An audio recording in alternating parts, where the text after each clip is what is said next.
Welcome to the words of the day for June 5th, day 81. We have some pretty good words today. Well, actually, one of them's pretty good. First one, it's a good word, but it's not like super fancy. It's recall, and it means to bring to mind or to remember. This is a really good word if you don't want to use the word remember. But I recall that I probably should do my schoolwork. Okay, or you could say, I remember I should probably do my schoolwork. They both work, but recall sounds a little bit better.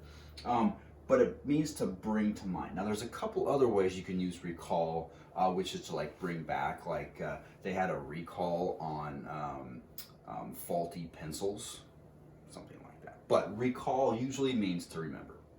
Okay, here's the tough one: irony. Now, we hear this word a lot. Usually it's used by changing it to ironic. But it's really easy to use. Well, no, it's not easy to use.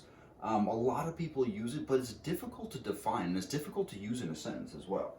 The expression of one's meaning by using language that normally signifies the opposite.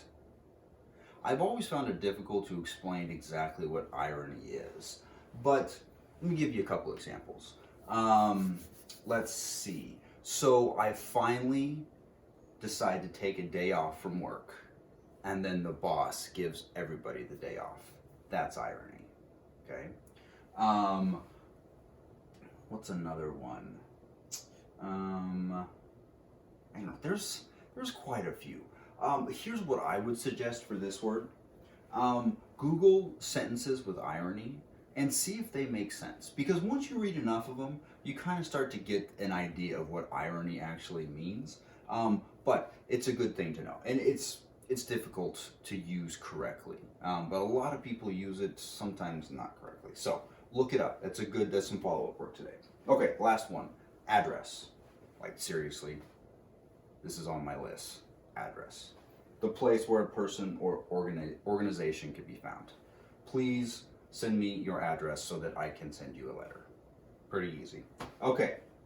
Recall, irony, address. Look this one up, okay? Do some extra research on this one. Spend 3 or 4 minutes checking out some sentences for irony and ironic, because it's a really good concept to understand, but it takes a little bit more work than, say, words like address and recall. So, okay, I'll see you guys for the Zoom meeting.